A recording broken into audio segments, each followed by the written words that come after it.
Number 17, Andrew Johnson, Democrat Union, 1865 to 1869, 56 years old, from Tennessee. Andrew Johnson was nothing like his martyred predecessor.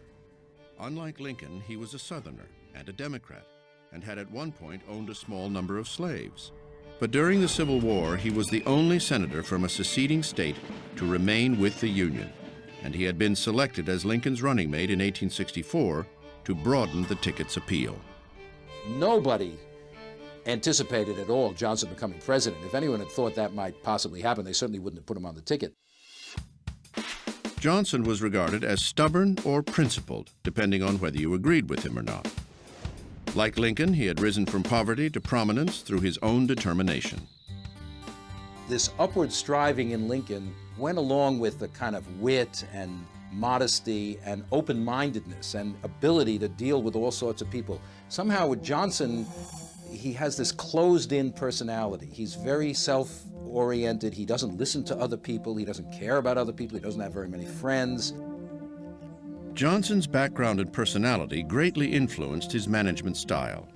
He had no formal education and had trained to be a tailor. He also had a righteous streak. Johnson was dogged and stubborn, inflexible. Once he took a position, he was never willing to compromise it. He has a tendency to see conspiracies on all sides against him. He was thin-skinned about criticism. So in all of these respects, he differed sharply from Lincoln. For a model on how to run his new presidency, Johnson looked to a former president with whom he shared a home state and a very similar name, Andrew Jackson. One of Jackson's great quotations is, "Our federal union, it must be preserved." And Johnson picked that up and used that throughout his career, and the argument can be made that he was the last Jacksonian. Like Jackson, Johnson believed he was the voice of the common man, or at least the common white man. He's probably the most racist president we've ever had, and he talks about blacks as savages, barbarians, and he really thinks they should just go back to work on the plantation and leave the public sphere to whites. When Johnson took the oath of office, the Civil War was essentially over. Now it was up to the tailor from Tennessee to stitch the tattered Union back together. His entire legacy would be staked on the question of Reconstruction. Well, I think the Reconstruction crisis was the greatest crisis in American history, other than the crisis of the Civil War itself.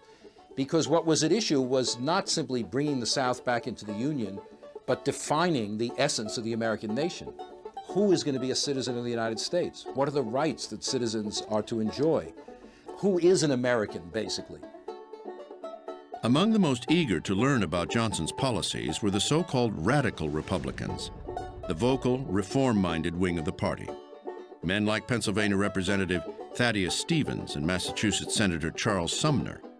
They believed the South should be punished and the freed slaves protected, made citizens, and given the right to vote. Johnson played the role very skillfully in those first few weeks. And the immediate reaction is, yes, we trust Johnson and we can deal with him. Then Congress leaves Washington not to come back again until December. So Johnson has that wonderful window of opportunity there to take over as president. What Johnson did with his opportunity was to come up with his own presidential Reconstruction plan. Many in the defeated South were prepared for the worst. In April 1865, the South lay prostrate at the feet of the conquering North, and many Southerners then were so shell-shocked that they would have been willing to accept almost any terms of Reconstruction. Johnson came in thundering revenge, punishment to these same people, and in their despair, while they thought, oh my God, this is what our fate is going to be. But Johnson had a pleasant surprise in store for the dispirited Southerners. They are a conquered region, but he doesn't want to treat them as a conquered region. These are his people, after all. Nobody knows for sure what Lincoln would have done, but Johnson's plan favored amnesty for most ex-Confederates and quick acceptance of the seceded states into the Union. The freed slaves got little protection. They weren't guaranteed citizenship or the right to vote. Johnson was on the wrong side of history, on the wrong side of morality, on the wrong side of politics.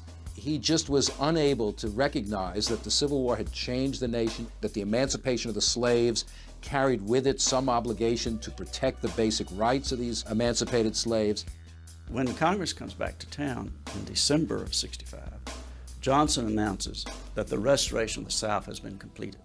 And that is startling news to the members of Congress.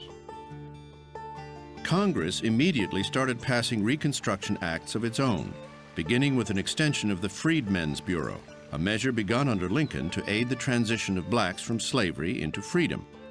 Johnson vetoed it.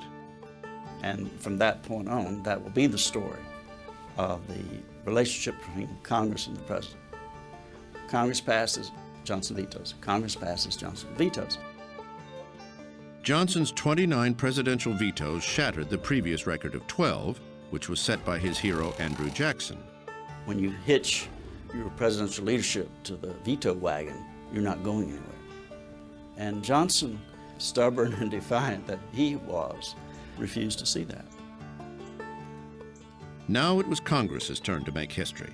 Beginning with the Civil Rights Bill of 1866, they realized they had the votes to override Johnson's vetoes. Their record of overturning President Johnson 15 times still stands. Throughout 1866 and 1867, Congress hammered away at Johnson's authority. In March of 1867, they passed the Tenure of Office Act, limiting the president's ability to remove appointees without the Senate's consent. It was a trap, and Johnson couldn't resist the bait. He suspended and later dismissed his Secretary of War, a holdover from Lincoln's cabinet. Take no prisoners was his attitude. And of course, that inspired the other side to fight back in the same way, and that's why he was impeached. By violating the Tenure of Office Act, Johnson gave the radicals in Congress an excuse to get rid of him. Articles of impeachment were drafted. Opposition only made him more and more stubborn. He was unwilling to meet his critics halfway. He was unwilling to listen to criticism. So he just destroyed his own presidency. In February of 1868, the House of Representatives made an unprecedented move, voting to impeach the president. Their charges were flimsy at best and clearly politically motivated. Johnson's the target of a vast left-wing conspiracy. He thought the impeachment was an outrage. He said the people who are violating the Constitution, impeaching me for violating the Constitution, should be the other way around. A trial in the Senate would determine whether Johnson's misdeeds amounted to the high crimes and misdemeanors required by the Constitution to remove him from office. If 2/3 of the senators voted to convict him, the Johnson presidency would be over. Tickets to this trial were like getting tickets to the Super Bowl. No, they were scalped outside the Senate chambers. It was a matter of great entertainment. It was like a big athletic event. It was the social event in Washington, and the women and all their finery and the diplomats, everybody came to the Senate to see what was going to go on. It was a circus, just as it was in 1999. In the end, Johnson avoided conviction and removal from office by a single vote. Chastened by his run-in with Congress, Johnson passed the rest of his term quietly. After returning home to Tennessee, he would later become the only former president to be elected to the Senate. At the end of the day, you have to admit that he was no Abraham Lincoln. But who was? And Johnson lived with that shadow over him his entire tenure as president.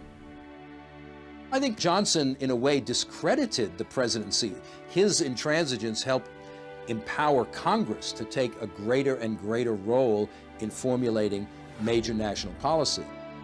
The troublesome relationship between Andrew Johnson and the Congress had a lasting impact on the executive office. For the next 30 years, a series of relatively weak presidents would occupy the White House. Not attend a single day of school. He taught himself how to read.